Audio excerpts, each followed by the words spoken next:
Oh, I knew looking at the camera. Is that where okay, I just want to make sure I'm here, bro. You good now? Yeah. You sure? Yeah, let's get it, bro. All right. You ready? You ready for this? Hello, audience.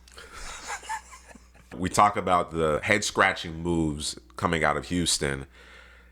It's been a bit of a fire sale over the last few seasons in Jacksonville. And the latest domino to fall, the latest player who was part of a really impressive defense just a couple seasons ago to no longer be a member of the Jaguars is Calais Campbell. Now, obviously, Campbell is a little bit longer in the tooth, but I think he fits in incredibly well in his new home in Baltimore, and they were able to acquire him from the Jaguars for a fifth-round pick. What do you think about Calais Campbell, and what's he going to do for the Ravens defense? When you talk about the Ravens, one of the things that I thought that they I think through the year they struggled with was pass rush. And I thought that, in terms of the run game, they could stop the run, but in terms of getting to the passer, it was a struggle for them. And so I think adding a Calais Campbell, a guy who's stout both in the run and the pass, this is something that they needed badly, and they got it. Again, let's not wait till the draft. Let's see what we can do in terms of free agency. If we can police somebody, we can get something, we're going to do that, and they did that. There was a lot of conversation about, obviously, Marshall Yonder retiring. That's a huge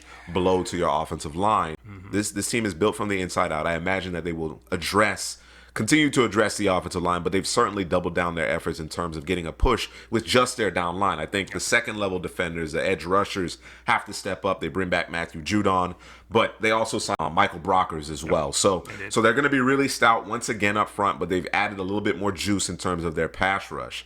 They traded away, on the offensive side of the ball, Hayden Hurst to the Atlanta Falcons, so they get a second-round pick back with respect to that. Of course, Mark Andrews has outperformed him, and I think they like Nick Boyle, his versatility that he brings to the table. What do you think of the job Eric DeCosta has done? Ozzy touched him, bro. He just touched him, because I'm looking at what they've done in free agency. You stated it. It's just he's touched them, and only if he just didn't touch them in terms of wide receivers.